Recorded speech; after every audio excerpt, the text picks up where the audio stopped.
Baseball, not always the best team wins, right? You got to still go out there and get it done.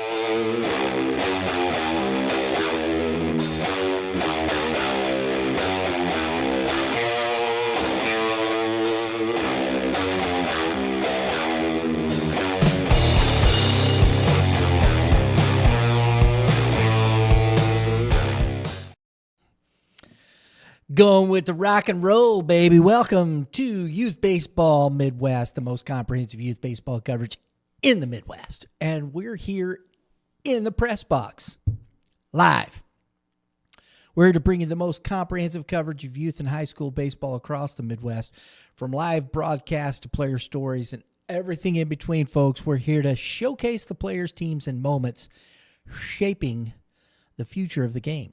Powered by Game 7 Baseball, game7baseball.com, where the Midwest comes to compete, and one of the Midwest's, there it is, premier tournament platforms, where players compete and make their mark. We've always had a great time. If you get a chance, go check out the Saturday at the Park from the Midland Invitational. It was a lot of fun out there. Talked to a lot of teams. How many teams did we get, Drew? What we get? 13? Something like that. I know it was a lot. 2.5 hour and a half. Nuh-uh. It was an hour and a half. I saw an hour and 27 minutes for the podcast. We had a lot of teams on there, but it was a lot of fun. So go check it out. And the sisters. That was the most fun part. You know what's cool about the Saturday at the Park?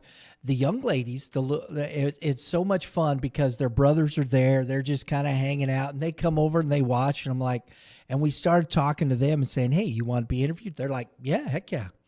And it's been a whole heck of a lot of fun with these young ladies on the camera. So go check out Saturday at the Park. We were at the Midland Invitational with Game 7 Baseball. It was a lot of fun. Hey, folks, on the Prime Sports call link is Mr. Head Coach, host of Baseball 101, RBC Director. I'm running out of breath here. Dave Wiggins. Good. Can't hear you, though, buddy.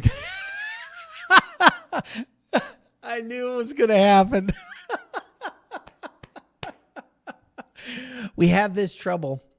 Dave, I think, is going to get a new phone at some point. Or pitch the one he's got. I don't know. But he always comes back. And yes, we are good to go. Dave Wiggins on the Prime Sports Call Link, your favorite destination for all things baseball and the official gear provider of Youth Baseball Midwest. From the top gear to expert advice, they help players get game ready. You know that as well as anybody, right, Dave? I absolutely do. There you go. Hey, if you're looking for some RBC fan wear, fan gear, whatever the case, go check it out right there at Prime Sports Midwest, Fenton location, 1550 Ocello Drive. I know where it's at. Right there in Champions Village. It's good stuff, guys. Dave, what's going on, buddy? Well, not much. Just licking my wounds from our loss on Saturday. And hey, 6-4. That's a good ball game, buddy.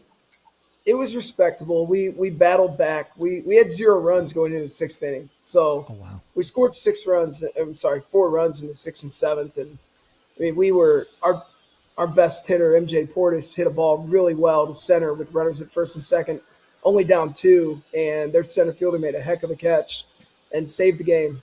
So it was it got exciting late. It was fun.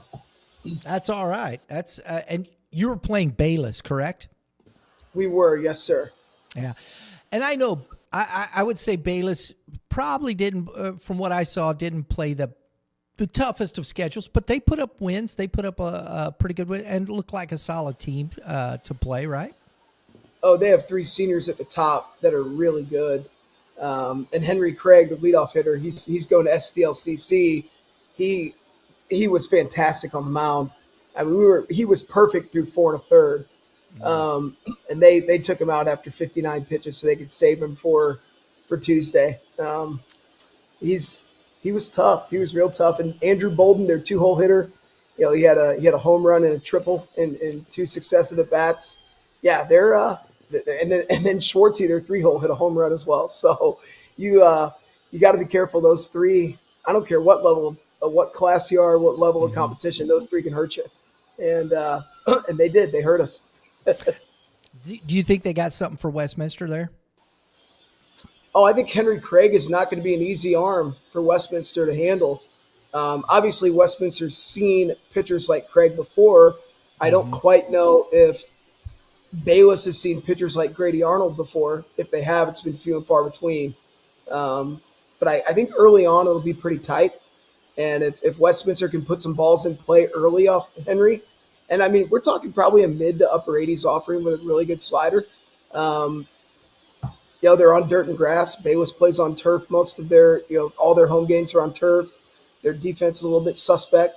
I think that's how Westminster gets to them, is if they put some balls in play early. But if you strike out as many times as we did, it's tough to be successful. That usually does. It doesn't bode well for your offensive production. Well, folks, look, if you want to follow us on socials, you can follow us on X at YBM_cast. And Lauren is on duty right now. She's got the live socials. She's going to be sharing out some stuff. You want to drop a comment on the socials? Do it now. What's that, Lauren? Oh, yeah, that's right. We're getting ready to drop the last of the season rankings. This is the last drop before basically the playoffs started. And so we got all the rankings going out, Class 3 up through Class 6.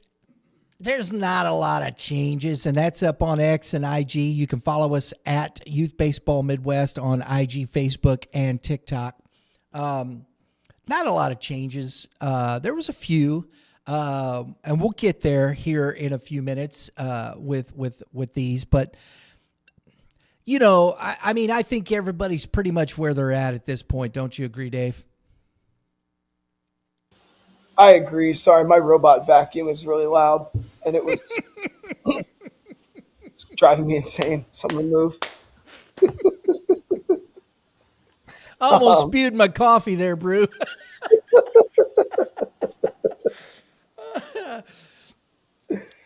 Whew, yeah, I have a clear thought now. Yeah, no, I don't see much movement. We've got a pretty good idea now. Early, just a couple of early scores today is really all we know right now. Lindbergh is the 2 South County teams, Lindbergh and Oakville, are out at Francis Howell Central for a 7:30 p.m. game tonight for the 4-5 seed, and Fox only lost by 1 to Jackson earlier. So already the district is wild.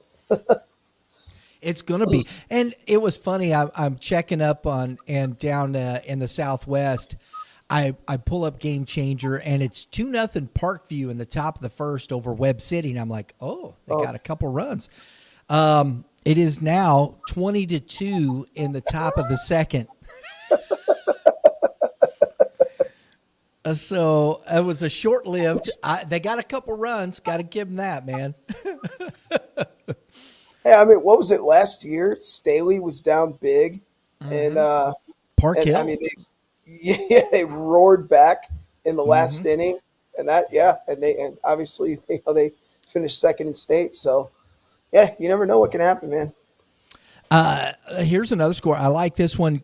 You talk Class 4. Nevada, the Tigers, lost their last 2 games of the season playing Knob Noster. It was a pretty good ball game there, but, man, Nevada's jumped on them. It's 10-1 right now. Not giving Knob Noster much breathing room. Yeah. And here's another one in Class 4. I love this. Now, this is the tough thing.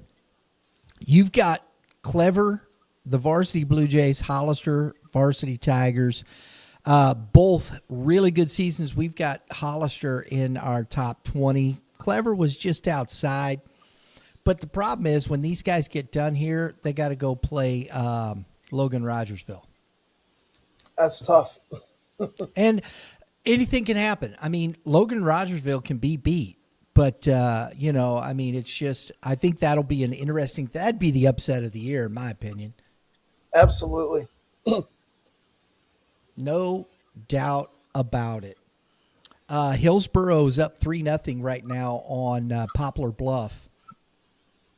And did you see an upset earlier? Exactly. That's what I'm talking about. It's that. That was so perfect.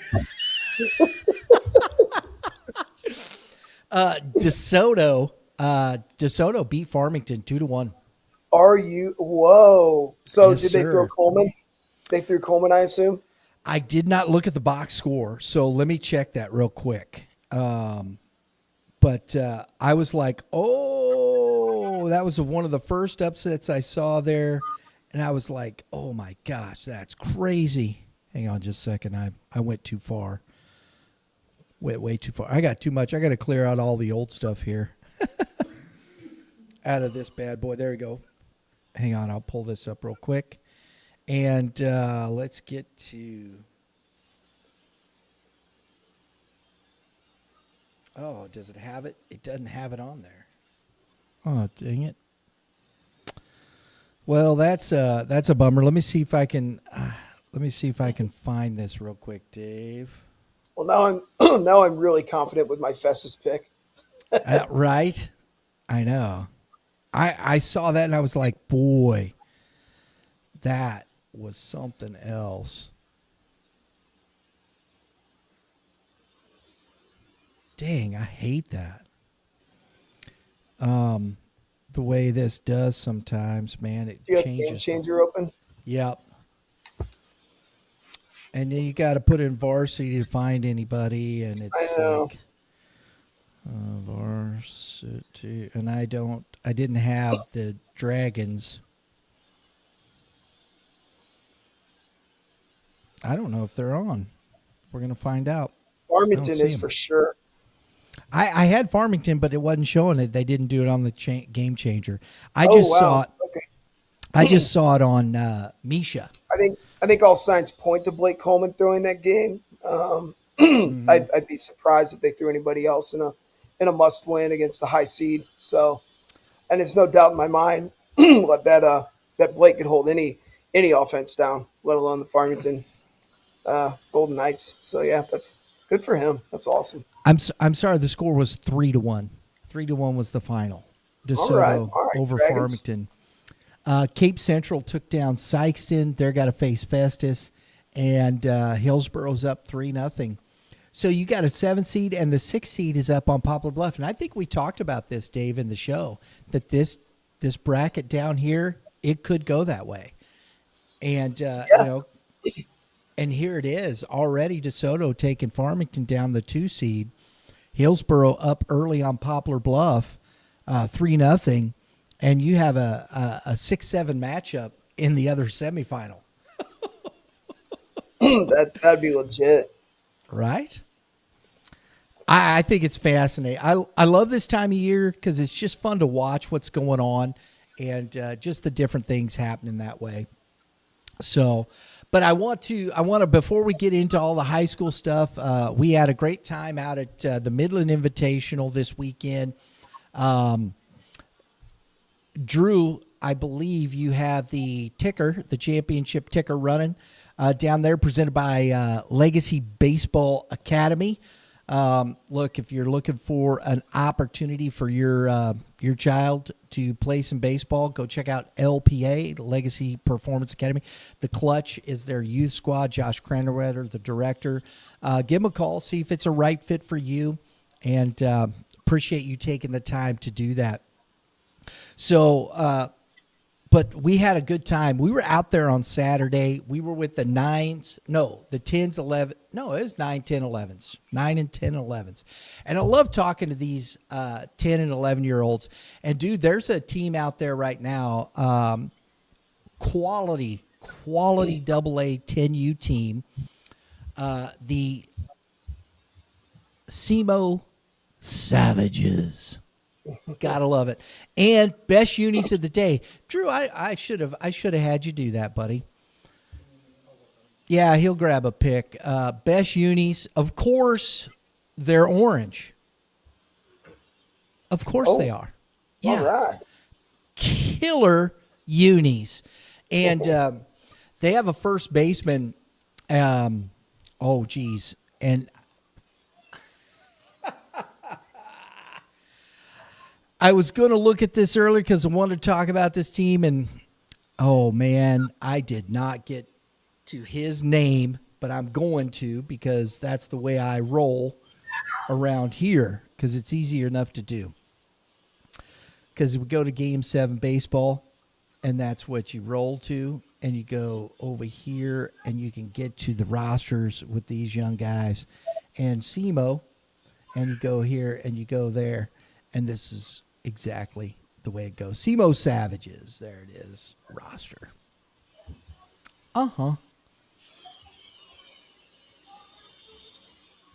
Trip Matthews. And that's just a great baseball name, isn't it? Trip Matthews. Absolutely. Yeah. And I looked at this kid, Dave, and I was like, and he's one of the young, he's 10 years, 10 months. And I was like, dude, you're not 10 years old. He's standing at my shoulder, bro. And he looks at me and goes, I hit tanks. I hit tanks. And he did. He hit a couple out, because they have the fence. They reset the fences in the outfield for the age groups, which I think is cool out there at Warrenton. And, yeah, this kid just mashes everything. And the thing about it, then you watch him, he's athletic because he's a bigger kid. He's not heavy, but he's a big kid. Runs very well, athletic. When you see him at first, you're like, I don't know, maybe he's not. And then you watch him play. He moves well, is athletic. He's just one of those kids that just, goes out there and just plays baseball at 10U. And this Savages team, there's a lot of kids going to be down there. I think Jefferson, R7, DeSoto, all that group down there, and really good baseball players. Loved watching that team. They won the 10U championship, so shout out to the Savages for the 10U championship there. But that's the thing that I love watching about when we get out there, Dave, and we're looking at, we're seeing the 10U teams, the 9U. You see some athletes on the Midland side, the 9 and 10U teams. There's some athletic kids on both those squads that are pretty solid. It's AA, but again, like I said, 99% of most of baseball is AA in my estimation. From what I've seen, I think there are very few legitimate AAA squads across the board. When you see one, and we've talked about this before. I think they'll push some teams up sometimes if they're just beating up on the AA squads, and I get it, and you should challenge the kids, move on. You might get beat up a little bit, but if you don't have 9, 10 kids. There's the SEMO Savages right there. Oh, I'm sorry. I saw it. There it is. Yeah, baby. Are those killer unis or what? That's killer, man. Those are good. I love that. There's Trip on now it would be my right side as I'm looking at the screen, but he's to the left of the banner there. That's a big kid, ain't it? That's a big boy. Yeah. I thought that was an assistant coach. And that's 10, man. It's amazing to me. You get all these kids, man. You're 10 years old? No, you lied. They're not. I'm just kidding. But, I think you have to legitimately have 9, 10 kids that play at a very high level. Just even consider being a AAA squad. That's just my thoughts on that, Dave. Yeah, I don't disagree. It's hard, man. I mean, we've run into teams that have the AAA major name after their name, and we've beaten them by 15. We've run into teams that have a AA name after their name, and they've beaten us. So, a lot of times at these ages, it depends on who's on the mound. Are they throwing strikes? Do they have a second pitch besides just a fastball? That's a lot of the times, even at the high school level, it's who's on the bump. I mean, obviously, DeSoto proved that today. Blake Coleman could beat anybody. I don't care what seed you are. That's a truth right there, man. You're right. Absolutely. I think pitching dictates everything, especially at the lower levels. If you got a kid that can throw strikes and has a little bit of zip on the fastball, and where they can't barrel it, and then he throws some sort of off speed that makes you, I mean, I would love to see more kids throw changeups at that age level, 9 and 10. Figure out how they can grip that baseball in a way that just knocks a little bit off the fastball, and right there you have a very, very good pitcher, and especially if they're around the strike zone. Oh, I mean, who had the best changeup when he was 9 to 14, and he still has one of the best changeups in Missouri, was Dylan Curtis. Dylan Curtis's changeup was devastating, and he was one of the few youth pitchers who threw it, and he threw it with confidence. He could throw it in any count.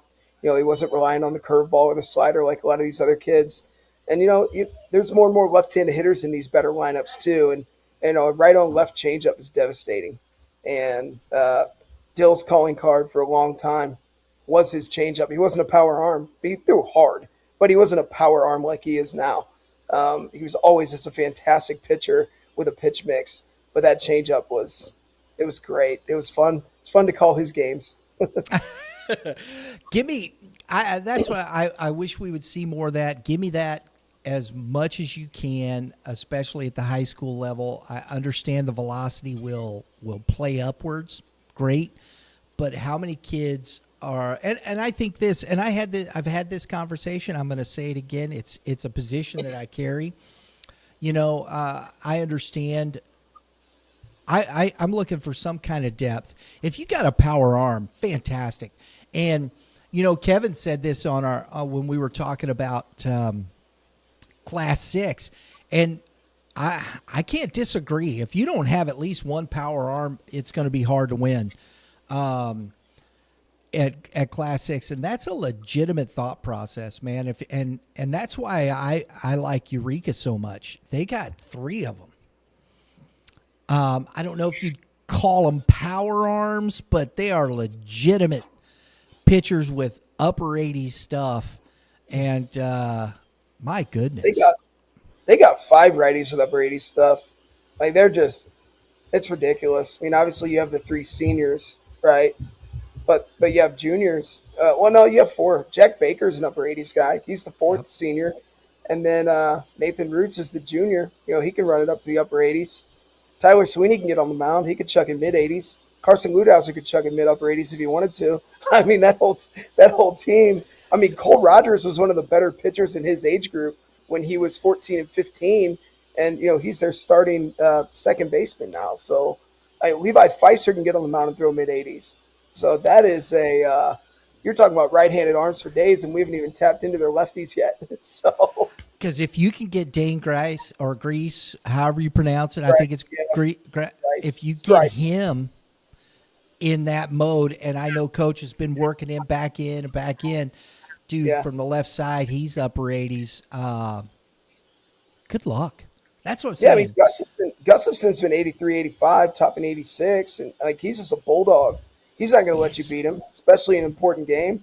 Coach Draghi just has an embarrassment of arms. And you almost have too many. It's like, man, did I pick the wrong guy? If we lost, it's like no, no, you don't have too many, man. No chance of that. So that's what I love about this. And so you start seeing kids, and I've been doing that when we do I didn't do it this weekend. I'm gonna get back to that. But I started handing kids baseballs and going, hey, show me what your pitch mix is. How do you grip the baseball and whatnot? And talking to the kids about pitch grip and what they do, and watching how they're learning and talking to them about that. Because I think that's so fun to listen to a 10-year-old. And a lot of times, man, they get very I'm holding it this way. Coach talks about this. I've seen the different ways they're holding a changeup. because their hands are a little small. And so it gets a little, a circle change on, with a little kid's hand is sometimes a little tough. Did you see Didier Fuentes, the pitcher for the Braves, throws a 3-finger fastball? Does he really? Throws upper 90s, and he's got 3 fingers on the ball. Really? Is it the middle 3 or is it? Yeah, it's those. Oh. Yeah. It's try to figure it out. That's hard to do, right? Yeah, it really is. I feel like I'm trying a Star Trek thing or something. The only other kid I've ever witnessed who threw hard, throwing with 3 fingers when he was younger, was Andon Hyde. Andon had small hands, although he's a very big individual. He was throwing in the low 80s at 12 and 13 with 3 fingers on the baseball. It was unbelievable. And I always told him, you're doing it wrong. But then I'm watching Didier Fuentes throw 100 that way, and maybe I'm wrong. You never know. You never know, man. And Dave, do you see right here the bat right there? Yes, sir. That's a fungo right there. I want to give a shout out to our good friend Carl Lang at Dinger Bats. That's a Dinger bat. That's professional grade stuff right there. They have fantastic bats. He was out with us over the weekend with the kids and stuff, and he said, "Hey, man, I got something for you." I was like, "Cool, I like it." That is sweet, man. Just in time for 4th of July, too. And it's our colors. They did a great job painting that. That is engraved. They etched the YBM on there and painted that in there. It's killer. And so, look, man, Dinger Bats, they're one of our partners. If you want to go check that out, go to dingerbats.com. They do custom bats, and you see what they do. It's professional wood grain, man. They've got everything from youth sizes on up. I want to give a shout out to Carl for hooking us up with that, man. It's sweet. It's sweet. Absolutely. So we're getting ready to go on a small summer break. So Youth Baseball Midwest will be out of pocket through the weekend. Over Memorial Weekend, we're taking our summer break. We kind of exhale. So we won't be out this weekend. We'll be back with Game 7 baseball after the break. We're getting ready for our summer schedule. Our summer schedule is going to include the state championships, where we'll be heading out there. We've got the Missouri High School Baseball Coaches Association All-Star Games, 3 games in one day out at Rockbridge this year. After that, we got our American Legion baseball schedule. We're looking forward to that. Hopefully we'll get the state championships in there as well. And we'll have the Premier Collegiate Development League, Brett Graves and Premier Pitching. They do their development league. That's out at Lindenwood. We're going to be live streaming that. So we got a pretty full summer ahead of us as well. And so we're looking forward to that. So make sure you're subscribed, hit the dinger. And just an FYI, we've got a subscriber contest. We got 2 Shohei Ohtani baseball cards that we're giving away. Tops now.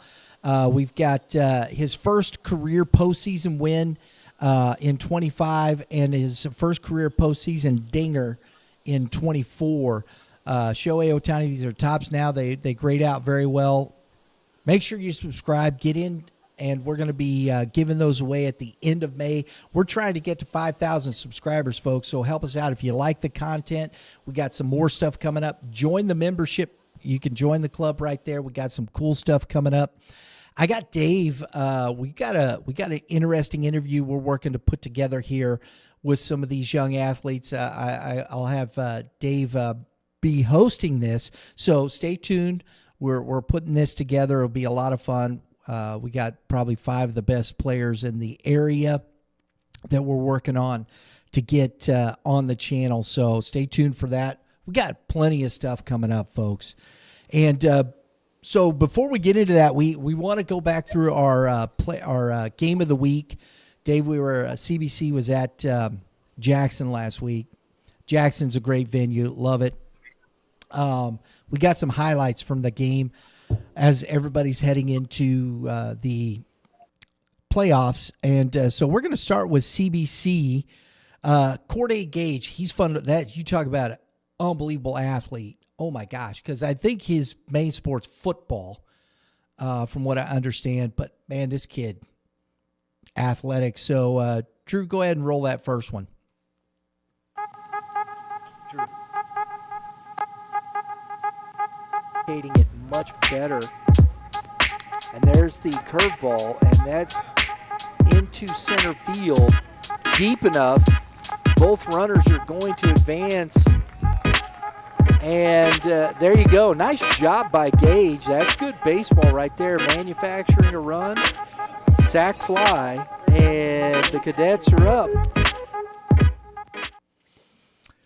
I always love to see teams manufacture runs. That was a great example of that. He was down, I think it was a 1-2, and he gets the ball. He's got it elevated. He just does a job.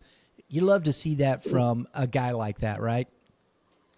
Absolutely. It's understanding the game, knowing what you need to do to help your team score a run. Obviously, Corday was not trying to fly out to the center fielder, but he knew that a ball in the air deep enough would help score a run, whether he got a hit or not. So, absolutely. Great job. Cale Price, next up on the highlights.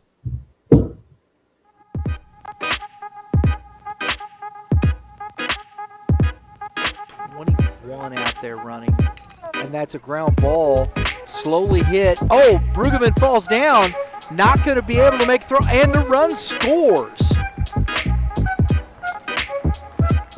Ryan Horn, running for the catcher Saban, scores the run on the infield single. CBC got 2 early runs, and then late in the game they were down pretty good, and I thought they might get back into this. G.T. Taylor, young man headed to Kansas, plates a couple. Go ahead, Drew.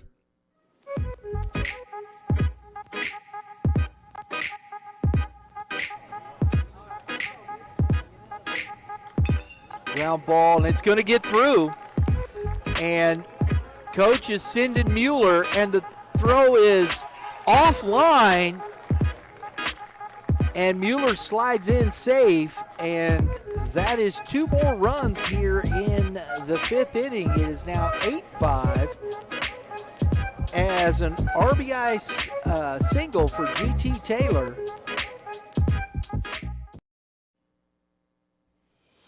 So, sorry.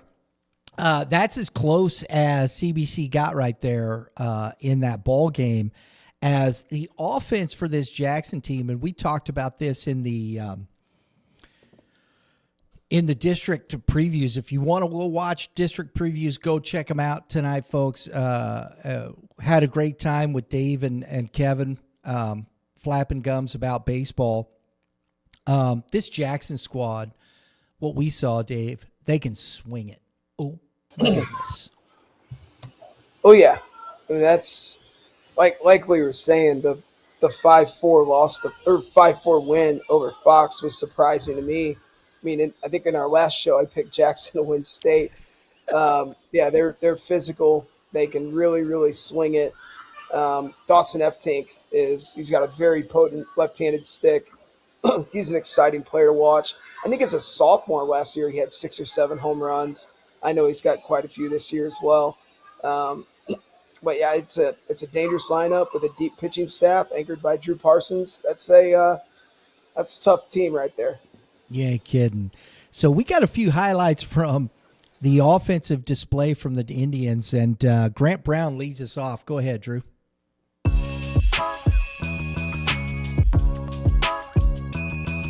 Cape Central over Cape Girardeau. That is hammered in the gap, but is going to, oh no, off the wall. Oh my goodness, that was a shot. And Brown slides into second with a 2-out double. Wow. Love being at the ballpark. Another one. Oh, hammered and down in the wall in the corner, and that is a second double here for Grant Brown. And Grant Brown just kept pounding the baseball. He had another hit. He was one of our players of the game. This young man just had a fantastic day at the plate. They had a hard time getting him out. Next up, as you heard Dave talk about this, here's one. This ball was just crushed. Dawson F-Tink let her roll in the second inning.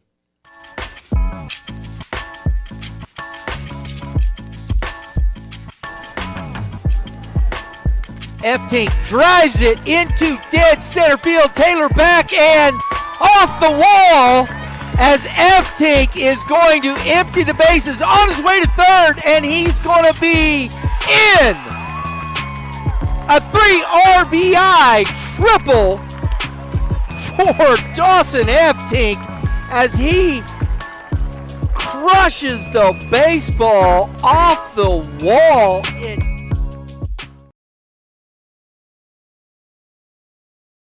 Throw two to dead center, and he hit it about halfway up on a line. That ball was just rocked. It was unbelievable. And we're going to do this next one, F-Tink, and then I want to come back and we'll finish up talking about Mr. F-Tink. Go ahead, Drew. The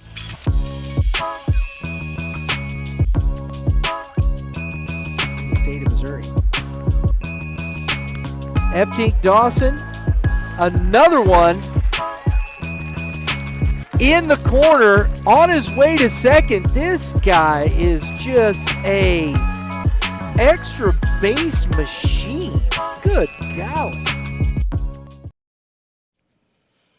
And so that's, to me, that's where you're looking at this kid. He just crushing the baseball everywhere, all over the place. Dawson F-Tink.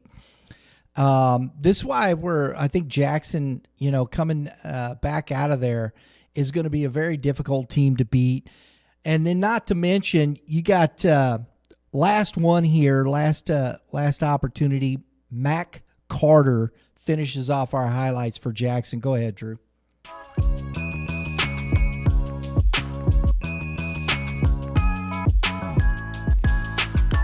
And that is drilled into deep right field, and one hops the wall.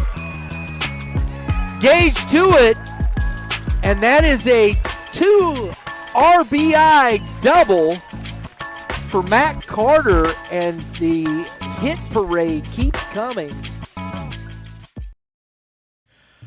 I love that. That was another one. And so as we were talking, Dave, this is why we like Jackson so much. These guys, this order's deep. Their pitching they've got really good depth. District 1, now I'm not saying I think Jackson's going to come out of it, but you still got Sekman Vianney down there. You're going to have to deal with the second round opponent that's going to be tough. Probably going to get Lindbergh, I'd imagine. Maybe. Yeah, we're gonna know. We're gonna know here in about 2 hours. I turned my phone off because it just hates me when I try to log in and whatever. But I need it back on so I can follow this game on Game Changer. Exactly. I've got Game Changer up in front of me right now. And there you go. Has it started? No, it has not. I haven't seen any updates yet. It's Polite versus Zenley. We do know that. Oh, boy. Yeah, it is Polite versus Zenley. Oh, man. Webb City has now scored 25 runs. Wow. Centralia. Now, Centralia is our number 1 team in Class 3. Okay? They're playing North Callaway. North Callaway is a really good baseball team in the center of the state. North Callaway drove by going to Mexico. That's right up on the way to Mexico, Missouri. But they're up 6-2. I think Centralia is just going to be a tough team to beat. I want to see something here. because we've been following.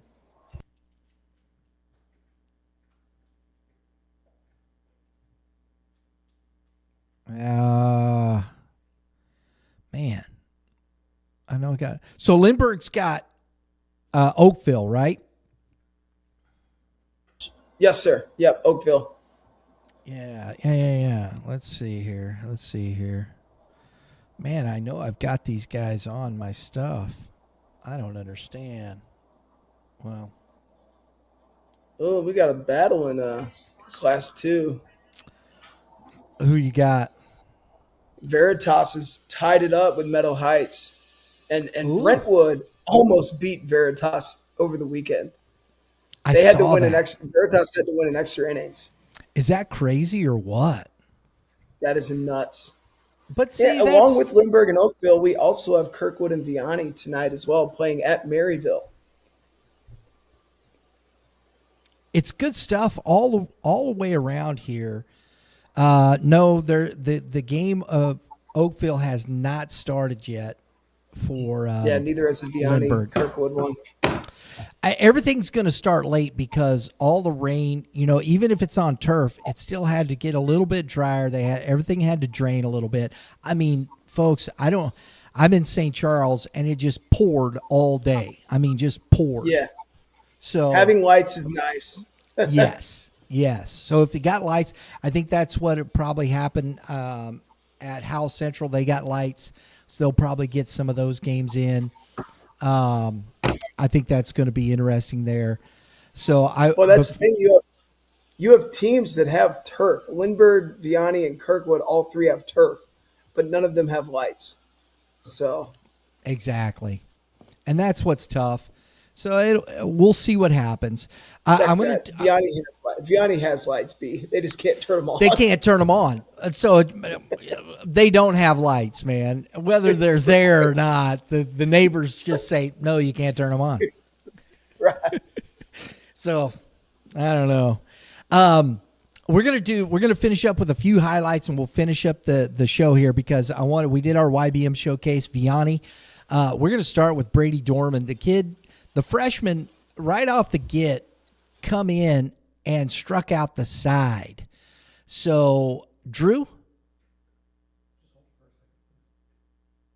That's not the first one? Oh, okay. So, hold on. Little Drew's getting it queued up for us over there, and we'll come back to that. We'll wait till he gets that queued up. But, this young man, Brady Dorman, it's the first time we've seen him pitch. He's a freshman. He came up. Coach Tudor said he pulled him up. He for a start, he had 3 innings, and he pitched very well. And said so. Coach Tudor said, "I'm gonna give him some more run here, see what he does." And he comes into St. Dominic and just goes, "Well, I'll go 6, Coach, and throw 9 Ks." Might as well. Can't sing and dance, so I'll go out here and just pitch a gem. And he only gave up, I think, 3 hits on the day. One of them was the home run, and we'll get that. So here you go. Brady Dorman, folks.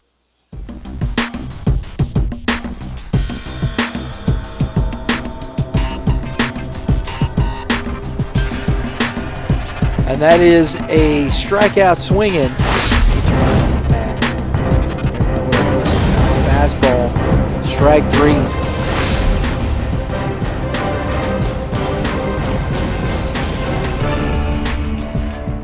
Dropped it, tagged him. Hanky swings and misses. Side, this kid's got great stuff, Dave. I know you like him. You talked about him. I mean, it's electric for a freshman. Truly. And, if it's any indication that, someone with the last name of Dorman can straight up just chuck it for Vianney, it's, Brady following in JD's footsteps. And, I mean, he's doing things that most freshmen never do or get the chance to do. It's just wild to me that, they were so deep that he was on JV for most of the year throwing upper 80s.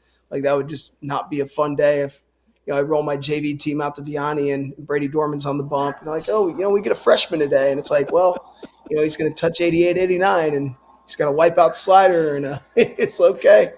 Yeah, that's some teams have it, Yeah, and when we talked to him after the game, he was one of our players of the game with Sam Smith offensively, and he goes, I really didn't have a feel for my slider, so I had to rely pretty heavily on my fastball. Well, you did okay.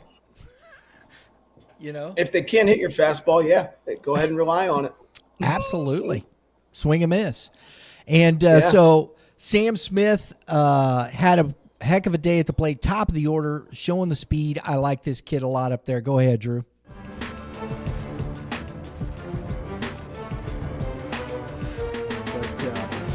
But I had to say hello to an old friend. Well, I should say old. That's terrible. Oh, Hanky misplayed that badly. Nobody's at second base. That flag ain't no joke. It's whipping back there. And he called everybody off, lost it up there in that high sky. That whip and that batting average is something else. And as I say that on the player spotlight, Mr. Sam Smith greets Mr. Struckman in the third rudely with a long double. So that's a double or a long single. That's a double and a single for Mr. Smith here at the top of the order. And then Mr. Chad Chrisinell in the middle of that order. Drew, let's go ahead and show it.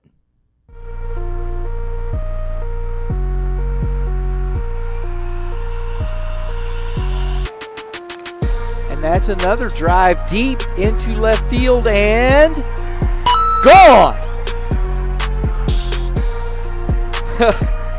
Chrisinell hit one to the wall in the first, and now he hits it over the wall. A 2-run shot puts Vianney up 3-1 here in the third.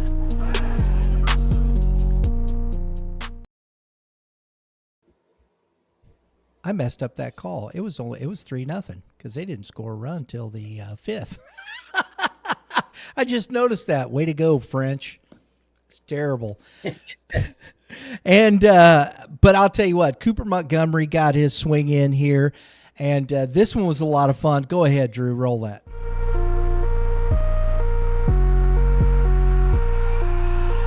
Getting into 2-0, getting it done for this team, and he drives one into the gap. Deep center field, and that's off the building, folks. That hit the building. Oh my goodness. What a shot. On cue, our player's spotlight. Cooper Montgomery with a shot off the school building. You can see the dents out there, Dave. They left yeah, he's got some juice. The ball was pummeled. Vianney got the win in that ball game, 3-1. 4-1 was one of those two. I know it was like that, but St. Dominic, they came back the next day, got a win. They're just fine. It'll be fun to watch. This is what we got there. That's our highlights from our games. Our last of the regular season, our high school season. We got some more live streaming. It was a lot of fun. I really enjoy our high school season, what we do with that. A lot of really good baseball players out there. And now we're just going to have some fun and jet around the ballparks and see what's going on for the next little bit. Kind of update you on what's happening around. Oh, it's already 2-0. John Calcaterra had a big double there, and then Jack Polite had a sac fly. So Lindbergh is struck first in the top of the first. And, Aiden Zenley was prime Sandy Koufax last time he faced them. Like, they didn't touch him. So they came out with a fury. It looks like John was just tagged out at third. He was caught stealing third. So Lindbergh's being aggressive early. Yeah. And listen, if people don't, Lindbergh, it's not the season I thought. I don't think it's the season that Coach Scott thought they were going to have. That team is talented. Don't sleep on Lindbergh in District 1. They're not going to be an easy out. Neither is Oakville. This is we're looking at, what is this, 4-5 matchup? Is that correct? Yeah. 4-5, yeah. And it's Oakville and Lindbergh, man. It's going to be a great game. It's funny because both these teams are about 45 minutes away from home playing at Howell Central in your neck of the woods. They're just trying to find a place to play. Right, that's a statement right there. You come out and you put 2 runs up. You make them throw 28 pitches in the first inning. You work a leadoff walk. And then you had 2 walks and then a big double and then a sac fly. So,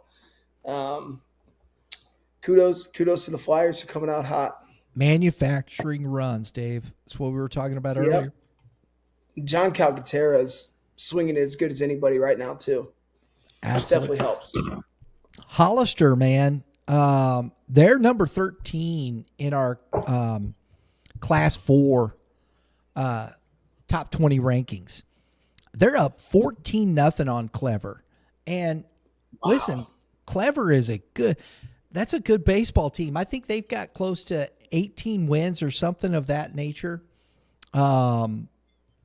Shoot. We're just going to go look. That's what I'm talking about. Let's get over here to Class 4. That's District 13. Nope, sorry, 11. It's District 11. I should know this by heart, actually. Clever was the 3 seed, 17 wins. They were 17-13, Dave. This district was good. And Hollister, 23-10 on the season. That's who Logan Rogersville has to face here in this district. And they already beat Reed Spring. They ruled them 10-0. That happened earlier today. So Logan Rogersville sitting there waiting on. Looks like it's going to be Hollister. That will be a fantastic district championship game. 23 wins for Hollister. I was at 28 wins for Logan Rogersville. I love that stuff right there. And if you want to know already, folks, we're looking at districts. You look at what's moving on here. Class 3, Blair Oaks is already in the sectionals. Yeah. They blew out Warsaw. Boom, they're in. And locally here, down there in Valley Park's already in. I love to see that. That's a dangerous team. I like that team. They beat a tough Lutheran North team. In that district final. It was a 1-run game. And when I tell you Coach Green at Lutheran North has some dudes, he's got a sophomore shortstop, Jace Bateman, who can flat play. Obviously Osar Tate. I think he just committed to St. Charles Community College, if I'm not mistaken. And then his third baseman's only a freshman, and he's having a great year. And then he has I think another sophomore, Kyler Reno. So he's got some, Osar's graduating, but he's got some youth all over his infield. All those guys hit over 400 in our conference, which is quite a feat with some of the teams in that conference. That was a big win for Valley Park. I thought Lutheran North was going to get them. I really did. It is a 1-run game though. So I remember the young man Kyler Reno from I think 2 years ago. He was one of our players of the game in a championship game with Game 7 baseball, and this kid was fantastic. And that's right. That's what I love about doing that. You see these kids, and then all of a sudden you say Kyler Reno. I'm like, yep. I love it. And you can tell, you can see it. They're playing baseball out there. I think he was playing for Premier, and they were in a championship game with Game 7 baseball. This young man is talented, and you could tell then. That was 14U. I think it was last year. He was one of our players of the game. Well, they lost him. Wow. I think he may be a freshman. I'd have to check that, but don't quote me. It's one of those two. It gets a little fuzzy with all these. It does. It flies by. So, and in Class 1, one of my favorites, Cooter, has already punched their ticket into the sectionals in Class 1. That's in southeast Missouri. So I'll tell you, man, Webb City already, the final 25-2 over Parkview. Here's a good one. This was the championship game in Class 2. Dave, you'll remember this from your interview with Coach Snyder. Miller comes back, beats Purdy. Purdy had one loss and one tie on the season. They were facing each other in the district final. Miller wins 4-0 over Purdy. Oh, wow. They're back in to the sectionals. Well, they still have Winkleman, right? I mean, that kid's next level. Yeah. So Chaffee's in. Chaffee, another one that just they're one of those perennials. Chaffee punched their ticket into the sectionals in Class 2. Now Miller's in Class 2. So two perennial power. Well, Miller hasn't been really a perennial powerhouse. They've gotten better over the year. Purdy was one of those ones that's kind of the perennial powerhouse, and Miller has just taken over the last couple of years. But they've got some dudes on there to make those runs. So looking at Miller here, let me see if I can pull up this box score. And let's see who was on the bump. Wilkinson was on the 102 pitches, 72 strikes, 7 innings, 2 hits, no runs, 2 walks, 15 Ks for Wilkinson. 70% strikes too. That's outstanding. That is just unbelievable. That's outstanding. My goodness. And he got the offense. He got the, I got to see Krimpjes, I guess is how you'd pronounce that.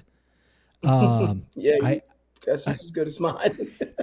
3 for 3, 2 RBIs. Cunningham, he was 2 for 3 with 2 ribbies. That's their scoring right there.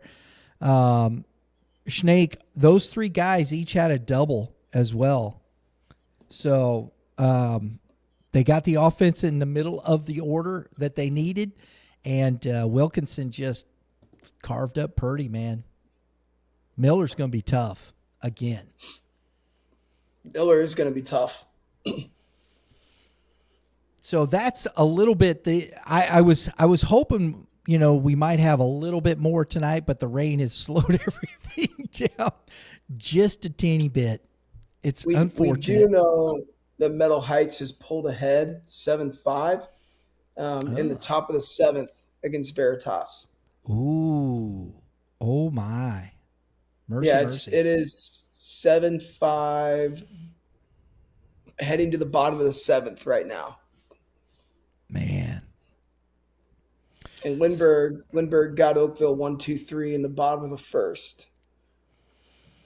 Centralia is still up 7-2 now on North Callaway, taking care of business there. They're in the top of the 4th inning in that ball game. That's Class 3 baseball. We talked about Class 4. I want to come back to this with Logan Rogersville, Dave. And this is a team I think is probably the clearest favorite of any of the classes in my estimation is Logan Rogersville. They've played great baseball all year. But you've got Harrisonville right behind them, the Wildcats in District 13. We've talked about that a little bit. 23-3. Here's the team I want to look at. I don't think they're playing. I think the rainouts and stuff. I don't know if they have. I don't think they have lights. I'm not quite sure. I got to see. Let me pull up that district. Yeah, they won't play till May 20th. They're supposed to play today. Boonville and Kirksville were scheduled to play at 7:30 tonight. And you got Hallsville and Marshall. That's District 8. Moberly and Southern Boone. I think Southern Boone is probably playing some of the best baseball in Class 4 right now. We saw them in their tournament with Mexico, swinging the bats well. Coach Ash's son, Nolan Ash, is a heck of a athlete there at shortstop. And then the kid right behind him, and his name just left my brain, and that's terrible, because he was one of our players of the game. Oh, man, I hate it when that happens. It's the gray hair. It's sucking my will to live. I'm telling you, I hate that. Oh, geez. Another senior. I'm going to pull it up here, though, because Zachary DeHaas. There it is, Zach DeHaas. Those two are great 1-2 punch in the middle. They've got pitching. They got guys. I think Southern Boone is a legitimate contender here, in that they're, when you start looking at the teams, in that you're going to have 1 through 8 is one side of the bracket. You've got 9 through 16 is the other side. And Logan Rogersville is on the other side of the bracket. So if they do meet, it'll be in the state championship game. So to me, I think that's kind of, and then when you start looking down in District 7, you got Mexico. Southern Boone's already beat them. And Mexico, they've lost to Fulton twice already. Fulton's been their bugaboo, man. So that's not a gimme that Mexico gets through there. And then in 6, I want you to tell me what you think here. Neither one of these teams should have trouble. I think, Orchard Farm should be by Jennings easily enough. St. Charles West, they should beat St. Charles. I think you got an Orchard Farm St. Charles West final there in that District 6. What do you think of that one, Dave? I don't know a whole lot about St. Charles West. I know Orchard Farm is tough. I know Orchard Farm, they took down Warrenton, with 2 pretty hefty scores. So, they're beating a Class 5 team there. I obviously know about some of their players, and, I would pick them just knowing what I know. But like I said, I don't know much about St. Charles West. The player I knew from there was Brennan Goring, who had a heck of a year for St. Charles Community College. He's gone. So yeah, and Coach Guru, no disrespect, man. You're a stud, and I think you do an outstanding job. But I don't know enough to make a comment. Fair enough. Rosenberg, you've got Max Kelch, you've got the pitching staff, you've got guys in the middle of that order that can swing it with Orchard Farm. St. Charles West, I think probably maybe plays just a bit more tougher of a schedule. I will give them that. Coach Allen is always, and they're always hovering around 500 somewhere. They're 3 games under 500, but I wouldn't sleep on St. Charles West at all. Ty Ducati, the catcher, I don't think he's caught much for him. He's done some here and there. Big physical kid, sophomore, can swing the bat. They've got some guys in the order that can still. The Andrew Volkel, the senior, he grew up with a lot of those guys in that with Gehring and Matt Box and I'm missing names. I'm sorry. Carson Quinn. Saw Carson Quinn. Shout out to Carson Quinn. Love that kid. He was umpiring at the Southern Boone Classic. I love that he's umpiring. And he's great. He's just one of the nicest young men, and does a great job as an umpire. Kudos to Carson Quinn getting out there and being part of the community that way. I love it. Not to mention, I think Orchard Farm, this is their first GAC North championship. They were 8-2 in the GAC North, got their championship there. So are they going to knock it down? Take home the district title here? I think that's going to be an interesting one. Do they have enough to take down a Southern Boone? I don't know. I just don't know. District 5, Clayton's going to win that because you got Cardinal Ritter, Metro, Gateway Science Charter. Clayton probably doesn't get out of the sectional, so Who would they run into in sectionals? They will run into Orchard Farm or St. Charles West. Oh yeah, no, I agree. Now you just got done playing Bayless. Does Bayless have anything for Westminster? We talked about that earlier. Yeah, I want to come back to that.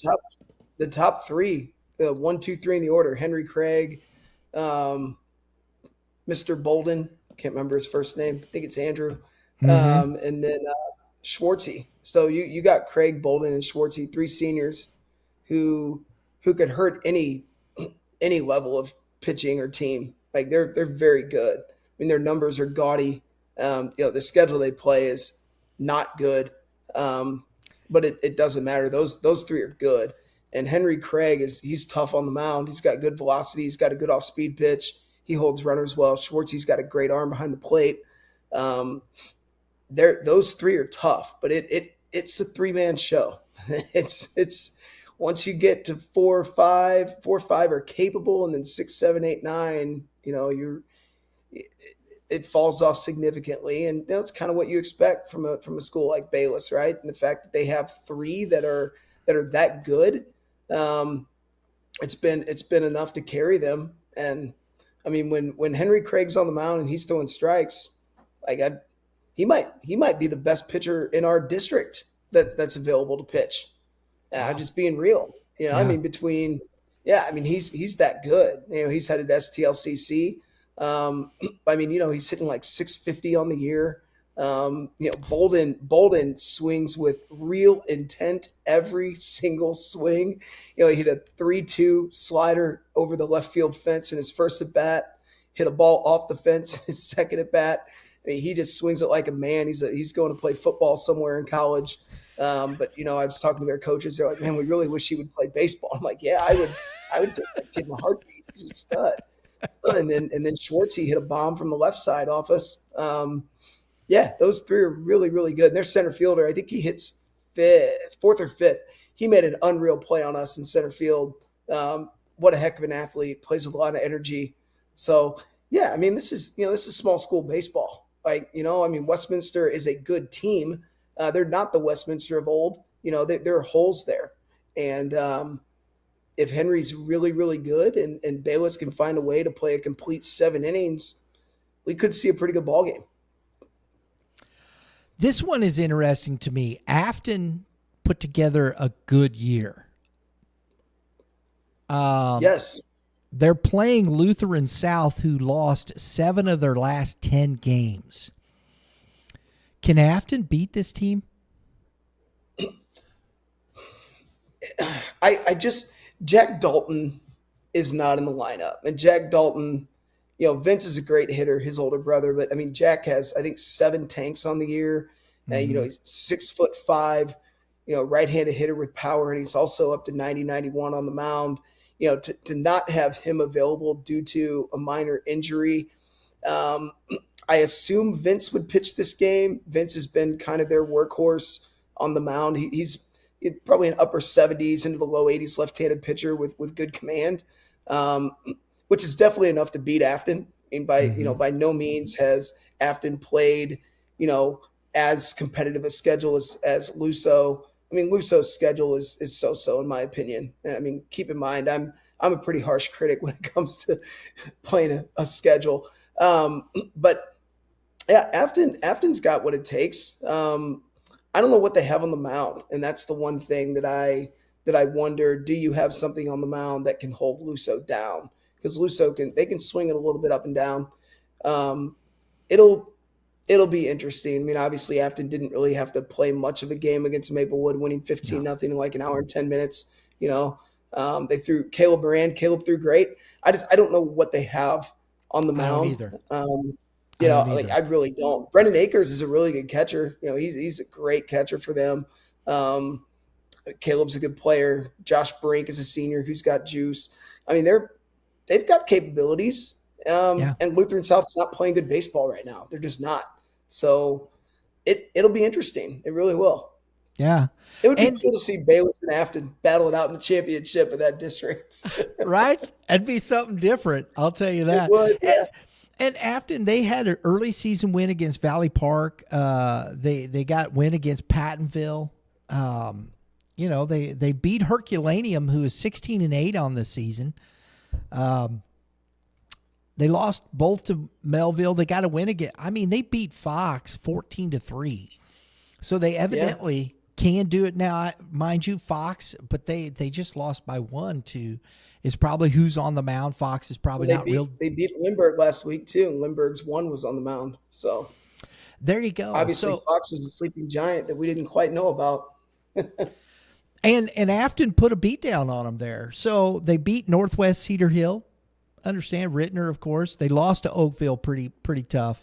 So I think Afton, just looking at who they played in the schedule, they're 14-10 on the season. I think this is an interesting semifinal matchup here.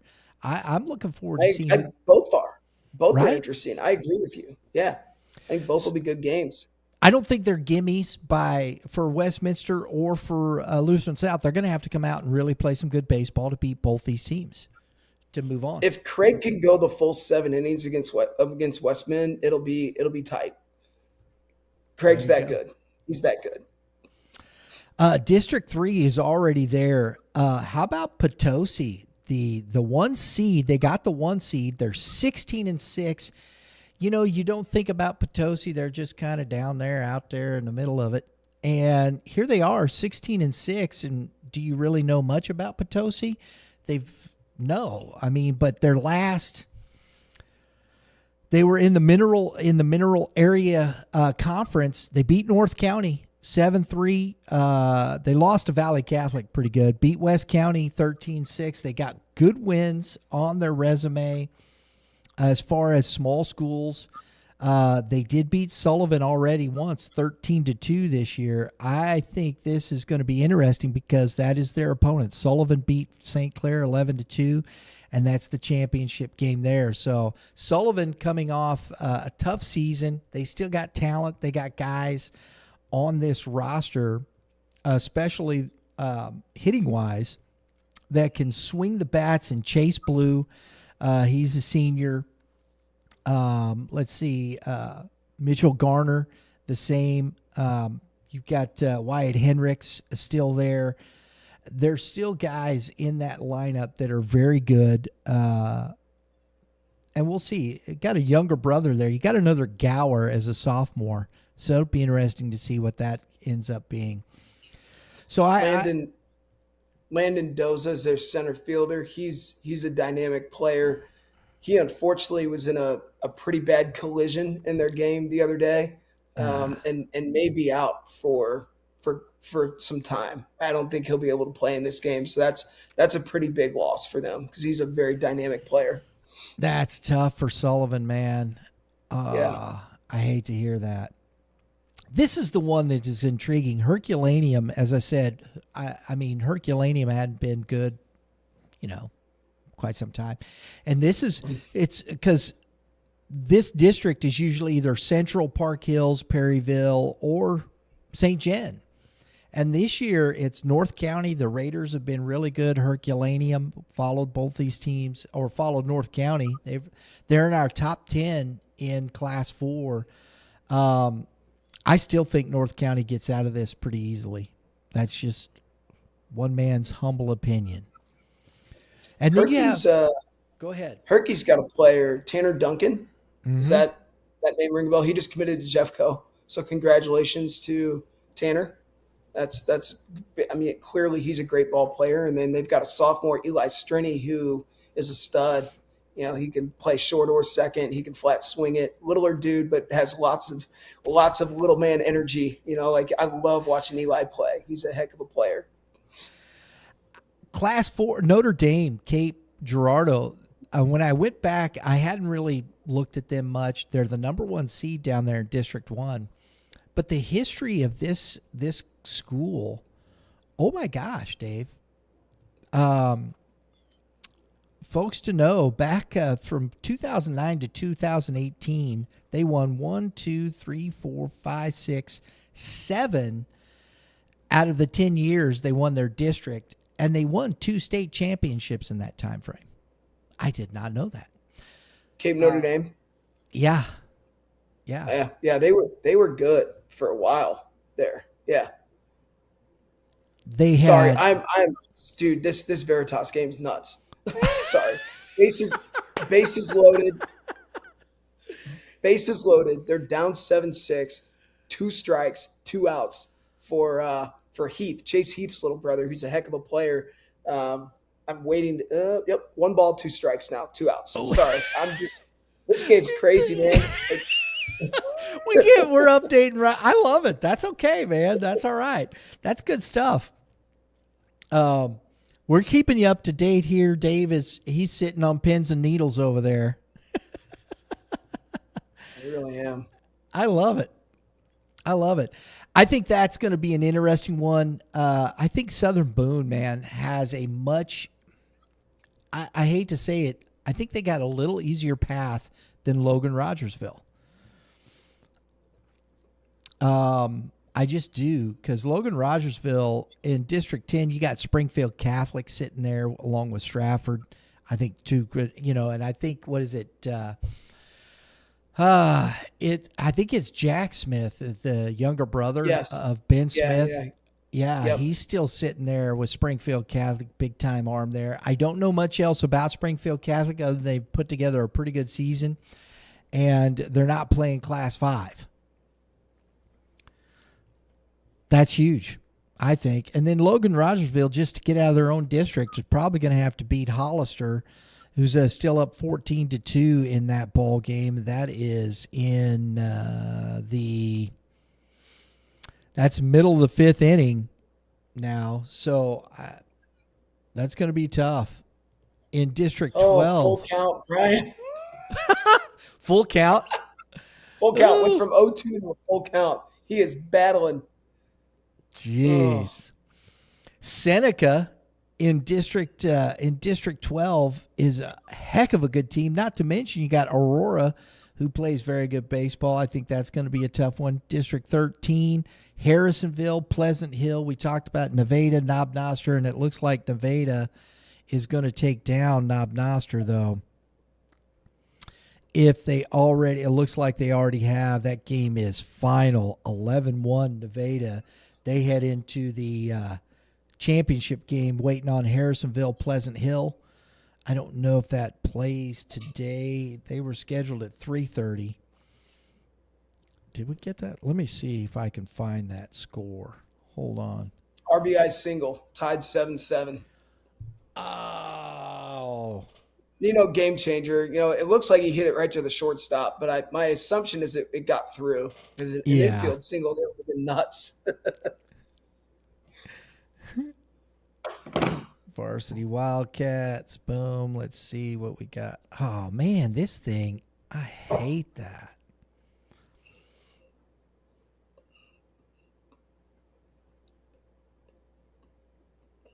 Oh, man. It was right there, too. Harrisonville. I didn't say. I don't know what it is with the. It's cracking me up, dude. Oh. Dun, dun, dun. So Harrisonville did get the win. They're up. They won 4-0 over Pleasant Hill. Okay. So that's Harrisonville taking on Nevada. That's a top 10 matchup according to our polling, our rankings.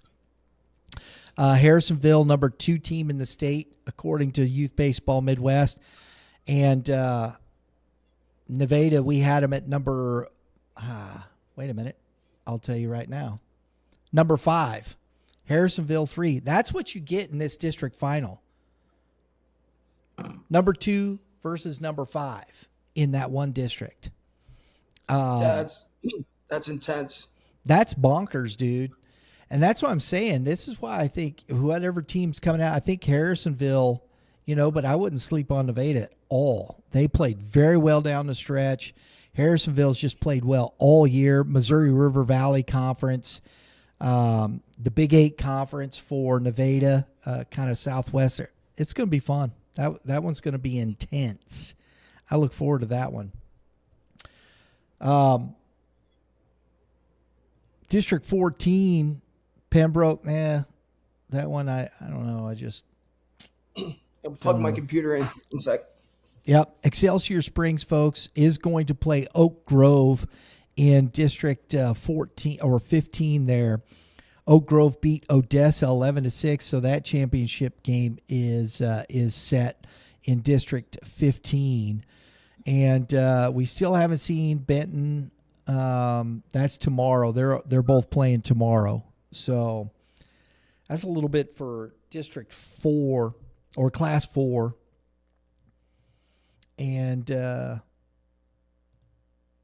Class 5. So we're not really getting anything just yet on the larger classes other than what's being played, although it looks like, Dave, that Hillsboro is back up 5-3 on Poplar Bluff. What inning? That's in the top of the 7th with the bases loaded and 1 out. For Hillsboro? For Hillsboro. Oh, wow. Bases are loaded, 1 out. Oh, boy, man. They could, if they break this open in the top half of this inning, that's going to be tough for Poplar Bluff. Yeah. That's 1 out. Keep an eye on that. You got Tabanera pitching. He's thrown 37. Fleming's at the plate, 1 for 3. And it's 1 ball and 1 strike. Alec Fleming. His older brother, Austin, played for us, and Alec played for us for a little bit too. Flemings are good people. Hope he gets a hit. There you go. So that's happening right there. Festus and Cape Central figured that was what that was going to be. District 2 doesn't start till the 20th. District 3 doesn't start till tomorrow. District 4 supposed to have started today, but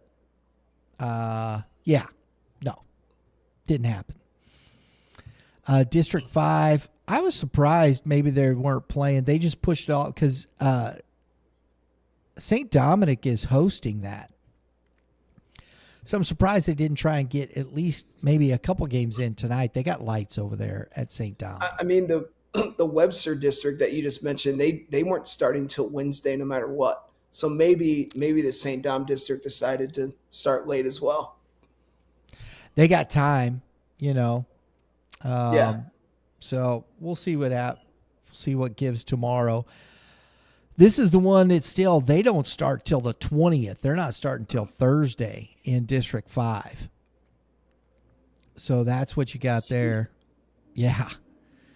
District 6 started today. We got Webb City already. Willard took care of Central. I've been trying to find some scores on the other two. West Plains and Hillcrest haven't. We know about Webb City. They're moving on. Carl Junction. I'm going to see if we can find something there because we were following Carl Junction. And I just... That's the district to watch right there between those 3 teams. Willard, Webb, and CJ. My goodness. Yeah. Yes, sir. That is going to be a lot of fun and some high-level, high-stress baseball. Oh, yeah. It's just going to be nuts. I'm looking forward to it. Because, hey, I don't have to play in it. Right. You just get to watch. Right? Oh, man. No baseball. You have Vianney and Kirkwood knotted up at 0-0 in the top of the 3rd. Oh. Looks like Seckman and Northwest are playing at Windsor. And Seckman has the bases loaded with nobody out in the bottom of the 1st. So yeah, that's good for them. I don't think Seckman's going to have too much trouble there, dude. They shouldn't. They shouldn't. So it doesn't look like Carl Junction played today against McDonald County. I don't know. There's nothing here on their game changer. So I don't know if some of the rain has pushed some of that as well. It could have. Interesting that they would allow the web game to be played, but not the CJ one. It was hosted at Willard, so I know they have lights, but and it's turf. But how late did they get? Because the Willard game was a noon game, and I think it was pushed back. And then got it. Okay. The West Plains, the Carl Junction, McDonald County was the last game of the day, and they may have just chosen to push it to tomorrow, not play so late. Sure. Because Webb City Parkview, although that got over pretty quick, but how late do you? I don't know how that's factored, Dave. You've been around it much more than I have. You really don't want to play. You really don't want like one part of the bracket to get to play one day, and the other part has to wait just in terms of being able to set pitching. And Michelle was explaining to me what the conundrum they had. Like if they couldn't have gotten a game in tonight, they were going to have to play a double header if they won tomorrow. They were going to have to play Oakville at noon, and then they were going to have to turn around and play Jackson at 4. And that's tough, So thankfully there's turf facilities here in our area with lights that can support these games. Wow. Yeah. That's brutal. That is brutal. Well, I want to do this real quick. We're going to let the folks go, and we'll kind of maybe hit some games as we head out. But conference champions. Now I know that there's a lot of people that, and I'm one of them. I don't know how much the conference championships mean much to people anymore. And Drew's we're gonna put up some stuff. Actually, let's go to this real quick, Drew. Let's do this first. We got some shout outs that we're gonna share with folks that we bookmarked throughout this week that I think were pretty cool stuff.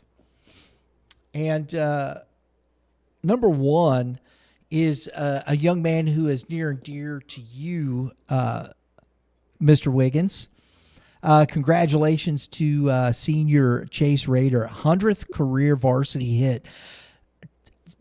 That's hard to do, isn't it, Dave?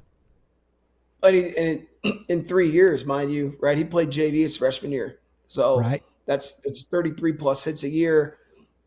You couldn't meet a greater, just a better human. I mean, he's their student council president. He's going to Emory University. He's brilliant. He's a coach's dream. And on top of it, he's a heck of a baseball player.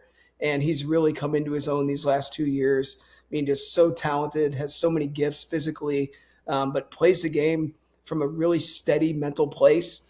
And that's why he's so good, is there's just no highs and lows with Chase. Chase is so steady, and I couldn't be happier for him. Like he's a stud. The next one really kind of blew me away. Yeah. Lafayette, with their history, their storied history, the guys that they've had playing for them over the years, they set a school record in 26 with 26 wins. Kudos to Coach DuPont. I really like what he's doing with this program. But did that surprise you a bit, Dave? Yes and no. When Ryan Howard and David Freese were there, I'm sure they were only playing about 30 games. So, you'd have to go 26-4. Now they're playing 36, and, DuPont's going to get every game in, right? DuPont ain't playing less than 36. He's going to make sure those boys are ready to rock come district time. So, I mean, obviously 26 wins is unbelievable. It's awesome. But I think when you extended the schedule to 36 total games, you're going to start to see more single season records broken. You're going to start to see more career win or single season win records broken, individual records, just because they're playing more games. But 26 wins is highly impressive, and people are sleeping on the Lancers. They're sleeping on them because they're in that Eureka district. That's a very good baseball team with a very talented lineup and a great pitching staff. So 26 wins is well earned. Well, just an FYI, in our Class 6 rankings that are out now, Lauren just posted them out there. You can tell I've got Eureka back at number 1. I just think they're playing exceptionally well. The bats are coming around. If they keep playing like this, that's the best team in the state. I got the Blue Jays, Liberty at number 2. Lafayette, we popped them into the top 10. I agree. I mean, they are on a heater. I think it's like 12 or 13 in a row. And it ain't chump change they're playing, folks. They play a great schedule. Yeah. Yeah. So kudos to the Lancers, man. Huge stuff right there. Another surprise might be a surprise for you. We got number 10, Howell Central Spartans. It just, with Zumwalt West being a bit down, you don't know what you're going to get from them depth-wise. Francis Howell has been up and down, especially in this last part of the season. I think Central's got an opportunity to their home cooking, all of that. I think they got an opportunity to take this district. I think it's very wide open. Don't get me wrong. Howell could win it. I think Zumwalt West can win it. I think Howell Central's sitting there with an opportunity and I think they've played very good baseball down the stretch here. Yeah, they got to get past Ryan Dobrats in round 1, which is not easy. Congrats. Yeah. You got the 2 seed. There's Ryan Dobrats coming at you. Thank you very much. Right. But, Zumwalt West has to get through they got to get through Parker Sandstone. So, I mean, it's and you don't know what North Point's going to do with Troy. Are they going to throw Nenninger? Are they not? I mean, that's going to be a really good and fun district as well. That district's going to be fun to watch just because of that, because I don't think it's going to be hard to get to that second round, to the semis. Just is. It absolutely is. One more item of mention there is I feel like Nolan Sissom and Kendall Hagedorn were kind of battling it out for doubles leaders. I just kind of did some compiling. Sissom finished the regular season with 22 doubles. That is a state record for doubles in a single season. That's elite. The dude had 30 extra base hits in 35 or 36 games. So kudos to Nosy for the 22 doubles. Goodness. Next on our bookmarks here, Drew, we've got up next 2026 Liberty Baseball, new program record, 30-6. That's the number 2 team in the state we got, folks. And I mean, that's as good a baseball team as there is in the state. I know that last week or when we were doing the district, go watch District 6. I'm not going to do a spoiler alert, but Kevin Mulder had some really nice things to say about this team. So go watch. To win 30 games playing their schedule. It's unbelievable. Wow. I mean, they beat Cam Gillespie 2 for 2 in that game. Double, triple, 2 RBIs. Jonathan Piercy 2 for 3. Aiden Nicholson 2 for 4. We saw this team. These kids can swing it. They're grinding at bats. They just are one of those teams that, they're going to beat you down is what they do. They just beat you down. Here's another one for you. Another one of your guys. We talked about him, Braden Good. Festus, man. 41 hits, 3 off the record, Dave. 12 doubles, 4 home runs, 31 ribbies, 34 runs scored, 20 walks. He was hit 5 times. 446 average. He had a 1258 OPS.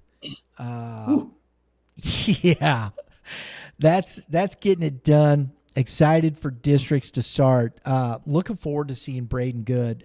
This Festus team, like I said, we said in the preview, the district preview, until somebody knocks off Festus, I don't know how you go against them.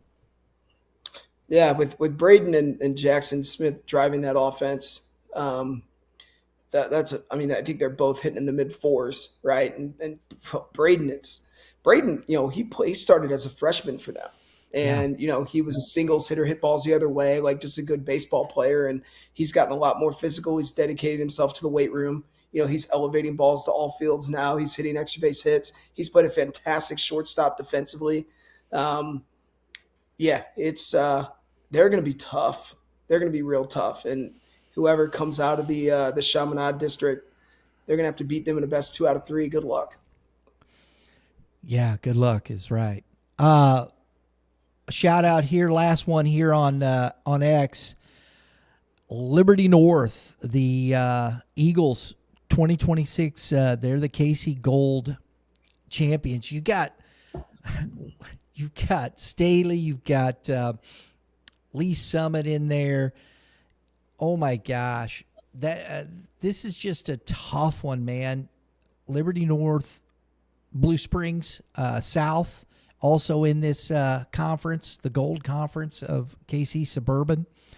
But it's Liberty North with their 8th time in program history taking home this conference title. And it's their first since 2022 when they won their first of their back-to-back state championships in 22 and 23. So there you go. How about that? Tell you what, that's a good squad. I want to do this. Andy Sutton is a gentleman I've known for quite some time. His son is Ryland Sutton. He is at Ozark and just a dynamic baseball player. And we don't get a lot, and I appreciate it. And Andy shot me a text. We've been talking because this district over there, District 6 in Southwest Missouri, folks, in Class 6. As we talk about this, he's like, 1 second. Wait. Uriah Reardon walk-off home run. Uriah Reardon walk-off home run for the Veritas Eagles. Wow. Those kids are going nuts, man. Oh, my gosh. Those kids are going nuts. Imagine. Holy moly. Wow. You know what? Come on. Look at that. This is Class 2. Under the lights, you're playing in the district. At Meadow Heights, too. At Meadow Heights. You're playing in the district championship, and you walk it off with a home run, dude. That's just fantastic. That's awesome. Kudos. Maybe it wasn't at Meadow Heights. It wasn't at Car Shield, so it wasn't where Veritas plays their home games. Mm-mm. I don't know where it was. Maybe St. Vincent or Perryville somewhere. But yep, walk-off tank in the bottom of the 8th. That's why you play high school baseball, folks. Those are memories that will last forever, right there. Absolutely. Love that. His dad's that gave me chills, coach. Man. Right, his dad's the head coach. Oh, is that right? Yep. Sweet. I love that. Congratulations, Veritas. And they've had some struggles over the last few years, man. They put together a fantastic season. I think they're going to be hard to beat there. They are. They've proven it, right? Yeah. They played 2 really close games in extra innings. I mean, imagine having to play 2 extra inning games, out of your 3. I mean, that's just wow. Good for them. Andy Sutton sent me this text though, and he says, "Hey, I wanted to, I was listening to your Class 6 district tournaments. Wanted to give you some stats on a couple guys. Brady Yates, we talked about Glendale, and I that one still is a head scratcher as the number 1 seed. I still think Nixa was the number 1 seed in that. But listen to this, folks. Brady Yates hit .456 on the season, 15 doubles, 3 triples, 14 home runs. We're talking about hitters. You look at that, that's 18. 32 extra base hits. You were talking about just Nolan Sissom right there. Yeah. Here's Ryland Sutton, I believe, is going to Ole Miss. Hit .457 on the season, 7 doubles, 10 triples, and 11 home runs. 10 triples? 10 triples. You got to be kidding me. Who hits 10 triples, wow. Dave? Nobody. Ryland Sutton. And then 11 bombs. 21. Then you got the doubles. Junior who hit .350 with 4 extra base hits who thinks they're going to the SEC. Like, no. Ryland Sutton is what an SEC player looks like, folks. Right? Exactly. And so, hey, shout out to Andy. I appreciate you, buddy, sending that. You know, he says, I know we're a little isolated down here, but Southwest, That's he goes, awesome. I want to get some love for these guys. I know. I love that. We can't access their stats. How do we know? It drives me insane. Coaches don't allow us into, you know, they don't open it up. And, you know, that's their prerogative. I don't beat coaches up for it. It's what they do, but it's hard for us to get stats and to talk about these kids. I know Ryland Sutton. I can tell you he's a great baseball player. We've talked about him. Kevin's talked about him. But to really quantify that and tell you what's going on, you know, I didn't know he had 10 triples. I didn't know, man. You know, I mean. Yeah, I mean, it's like, oh, cool, 11 home runs is amazing. Wait, 10 triples? What? Here's the other thing. If this is the case, and they are on Game Changer, and we could do this, but I need a lot more financial support from all the fans. Become a member, because then I can employ some interns, whatever, that just sit and go through Game Changer and start tallying stuff up and handing it to me, because you get it from the box scores, but I don't have. Yeah. That's what I did for Kendall Hagedorn. I went to Smith Cotton's Game Changer, and I literally looked at every single game's box score and counted his doubles. That's time. I don't have that kind of time. And that's the hard part. I love that. And I appreciate it, Andy. But this is why it's so difficult in high school baseball. We want to. And coaches have been great. And don't get me wrong, I'm not banging on coaches here, folks. I'm not. Not at all. Because the coaches, they've given us access to when we're doing games and stuff, and it's their prerogative. But, you know, hey, if you want to support what we do, please have a membership. We have great partners that are supporting what we do. It's fantastic. We could use a little more. And I'd be happy to do so. You know, so that part of it. But I mean, that's going to be a heck of a semifinal if they get there, because you can't sleep on Joplin in there or Republic. Glendale's got Republic and Ozark's got Joplin, but that'd be fun face off with Yates and Sutton in that semifinal. Two of the most dynamic juniors in the state going at it. Yeah, absolutely. Right. I'm telling you, dude. That whole district is nuts, in my opinion. You got Nixa taking on Branson, and Branson's played really good baseball down the stretch. You know, the Pirates are probably playing their best baseball.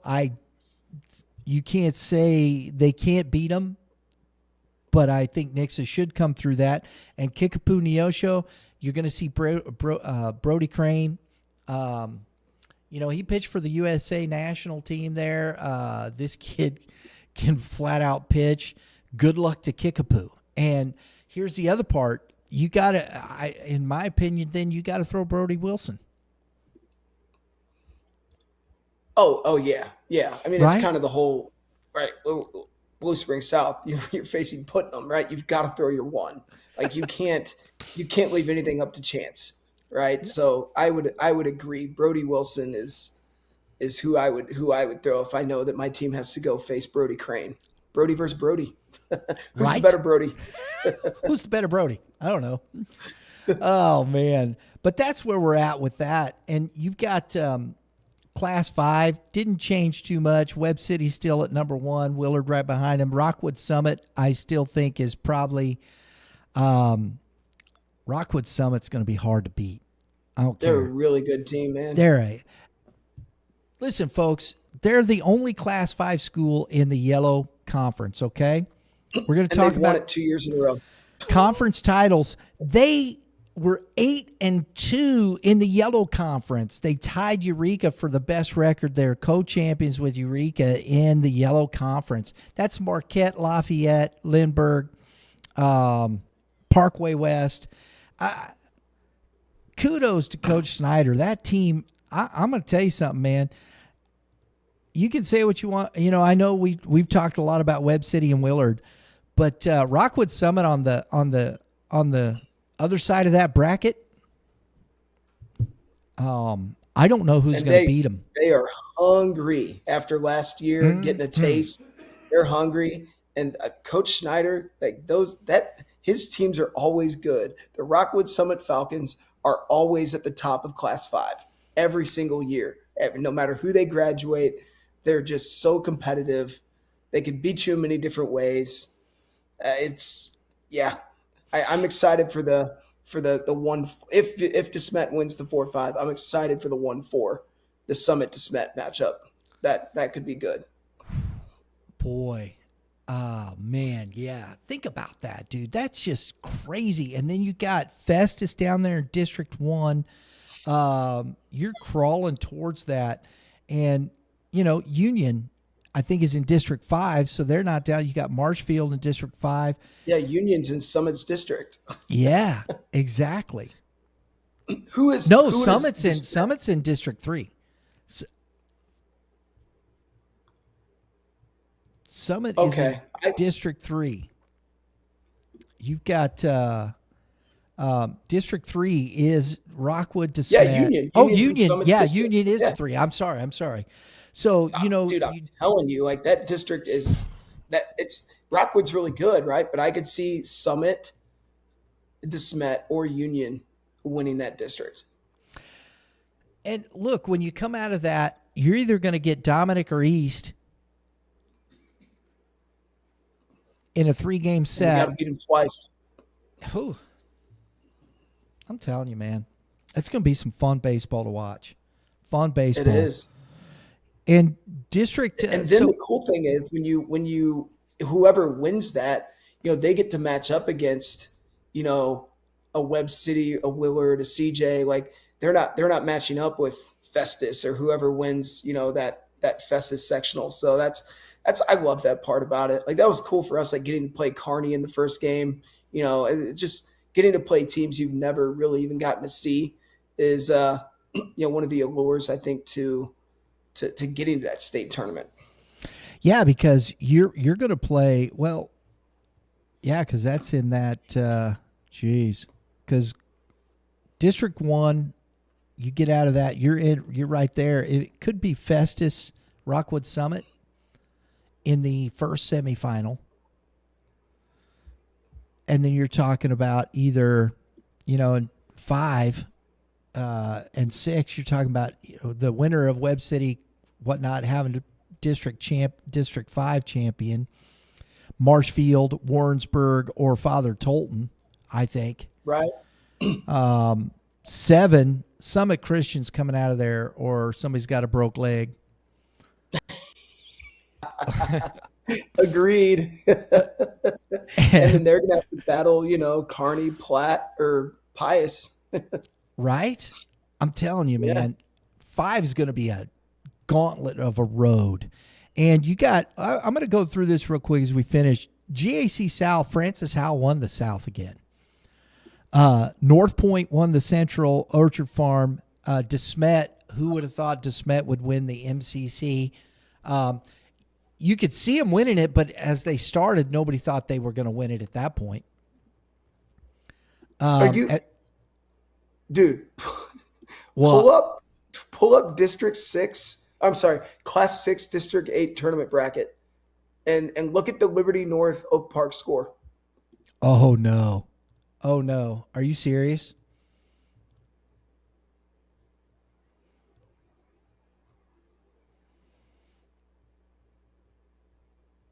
Oh, dude.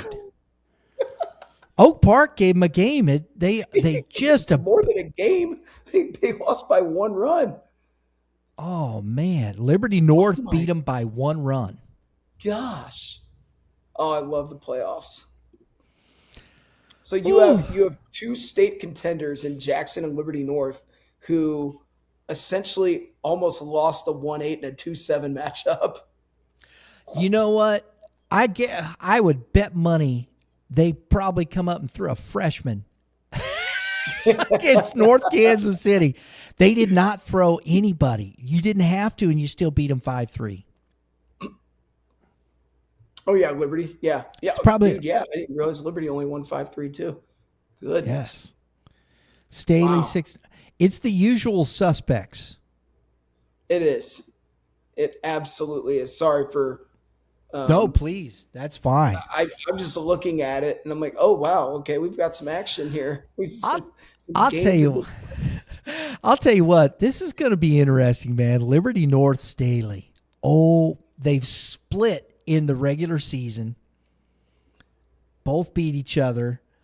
The rubber matchup here in the semifinals of District 8. It's going to be so good. Oh, man. That's Thursday night, folks, at 6:30 p.m. If you get a chance to tune in on Game Changer, whatever, you should do so. And I know Liberty North, the way they stream, they'll call the game. They have a pretty good setup there. And I believe they are hosting, if I'm not mistaken, Dave. I think you're right. I think they are the host. Boy, that would have been nuts to lose to a 7 seed as the host. Holy moly. Ooh, pulled that one out. Pulled it out. Going back to DeSmet, the MCC. Hey, Seckman, 7-0, wins the Red Conference in the St. Louis Suburban. Melville, the same, 12-1 in the green. Shout out to Melville. I know we haven't talked, we've talked about them quite a bit. Winning the conference. Let's see if they can make some noise in that District 2 with Chaminade there. I think they can. I just do. I think that's going to be an interesting one with Melville there. John Burroughs. I don't think Chaminade has any kind of cakewalk in that district. Oh, they don't. No, they don't. No. Westminster taking the Metro League. Jackson winning the Southeast Missouri Conference. Four Rivers, Union and Pacific, 6-1 at the top of the Four Rivers Conference. How about this one? The Jeffco Athletic Activities Association. Festus in the large, of course, won that. But Jefferson, R7, Herculaneum, both 7-1. Jefferson, R7, folks. Do not sleep on that school. There's one. How were they? If you saw them, they're Dave. Good. They're good. They've got a sophomore right-handed pitcher. This kid Jack. Oh man, what is Jack's last name? Doggone it. He was good. I just know him as Jack. Yeah, Jack. I don't know why I just know him as Jack, but Jack, he pitched in relief. It was mid-80s with really good command. And, when you're talking about an arm at a school of that size, mid-80s with good command is elite, and he's only a sophomore. Highly impressed with him. They're well coached. Robert Coonley's the head coach. I went to Culver Stockton with Robert for a year and a half. Robert does a great job. They're a good team. They can swing it up and down. They're tough. We played them really tough. I think we lost 5-3. At one point I thought we might win, but I realized I was a little delusional in thinking that. But no, they were good, and they've got a tough one ahead of them. They got to face St. Pius in their district championship, and if Benji Smith is throwing, they got a tough game ahead. Think about that, man. Look at this. Jefferson R7, that's Festus. St. Pius X, Festus High School. These two teams are in the district final. Festus right there sitting there. Think about all the talent in Festus, baseball talent there, Dave. That's impressive, right? Absolutely. And, man, Jefferson just manhandled Grandview. Holy moly. Whew. Yeah, it was 18-0, folks. St. Pius West County, too. My assumption, you're going to see Ben Smith versus Jack. And I'm trying to remember Jack's last name. I was trying to find the roster, and they didn't have it up on the Misha site, so I don't know, man. I don't know. It real fast. I'm gonna give this kid his due because he deserves it. Hey, folks, we got it here. Final Hillsboro 6-3 over Poplar Bluff. Let's go. DeSoto, Hillsboro 7-6 seeds advance to the semifinal. That's wild. In District 1 of Class 5. We've talked about that. That's the thing about that district. We said it. It didn't matter. That's crazy, man. I love that. It truly is. Seneca, 10-0 win. My goodness. Dexter, the Bearcats beat Kennett. Jack Clump. Oh, I know that name. Yes. Jack Clump. Man, he's good. And the other two dudes they threw at us were good too. But Jack's a sophomore with good velocity and great command of his off speed. So if you're going to see Jack Clump and Ben Smith in a battle for small schools in Festus tomorrow, that's exciting. I love it, man. That's going to be good baseball, folks. So that's what's happening down there at Jeffco, the Activities Association.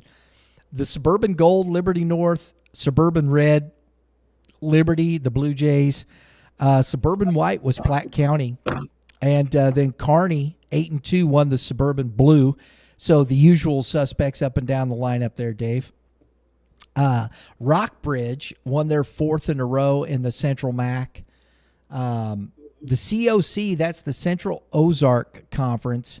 In the West, it was Webb City. And see, here's the other thing. Glendale, I was surprised. Ozark won the COC East, not Glendale. And so that's what I mean. You can't get me back on this. Now you're telling me. So what's Willard in? They're in the West with Webb City. Yeah, right. They're in the doggone same side of the conference that Webb City won. Right? Yes. Yeah. Okay, I'm done. I can't talk about it. It's just it still blows my mind. I was surprised. Tri-County, the co-champs, Blair Oaks and Boonville, both 5-1. Shout out to Blair Oaks, man. Listen, if Blair Oaks, Centralia, they should be on opposite ends of it because Centralia is in District 7. Blair Oaks is in District 13. Could be heading to a Final Four matchup there. I think Blair Oaks is going to be very difficult there. So, hey, you know what, folks? We've been on for a couple hours. I hope you've enjoyed us just kind of rambling around the baseball world. I know Dave's he's already popped himself a soda there. He's going to he's going to be watching baseball the rest of the night. We are too. It's 2-0. Liberty still, or Lindbergh still up. It wouldn't surprise me if Lindbergh doesn't, it wouldn't surprise me they win that ball game. The question becomes, does CJ Lake come in relief? Oh boy, dude. Oh man. That's a crusher for Oakville if he has to. I know. And then Vianney Kirkwood are knotted at 0 in the 4th. So that's a great game going on right now. Love that. Coach Spitzmiller, man, he gets that team ready to play. Kirkwood, yes, sir. You always get a good game with them. He's got those kids. They believe they could. That's the thing about it. I think Kirkwood, they may not be the most talented, but they always believe when they walk out on the field, they can compete with anybody. I mean, Caden Jackman, 4 innings pitched, 1 hit, no runs, 3 walks, 3 punchies, just making his defense work. Ben Theroff, 5 innings, 3 hits, 3 walks, 7 punchies, no runs. I mean, it's a pitcher's duel here. We're in the middle of the 5th. We're headed to the bottom of the 5th, 0-0. Oh, if I'm Kirkwood, I'm feeling pretty good. I feel like I'm playing with house money these next couple innings. We're going to maybe have to do some live updates, Dave, tomorrow night. I'm down. I got my game changer fired up. Absolutely, man. Absolutely. Well, I'll talk to Dave about that. But for tonight, folks, we've been on long enough for you. Dave, hey, enjoy your rest of your baseball night. You know I will. Absolutely. And, folks, thanks for tuning in. Look, support it. We love it. I appreciate everybody reaching out. Hey, Andy Sutton, good luck to you guys. Ozark, your son there with the Ozark Tigers. I appreciate you dropping some knowledge on us there, buddy. Send us more. Absolutely. Absolutely. folks, if you like what we're doing, hit the subscribe button. If you're so inclined to support us, join the club. We got great stuff, exclusive content, early access. We appreciate it very much if you do so. It helps us continue to do what we do. So until maybe tomorrow, never can tell. Everybody, my season's over, so I'm available. Thanks for tuning in. Have a great day in the Lord. And, hey, we'll probably see you tomorrow night.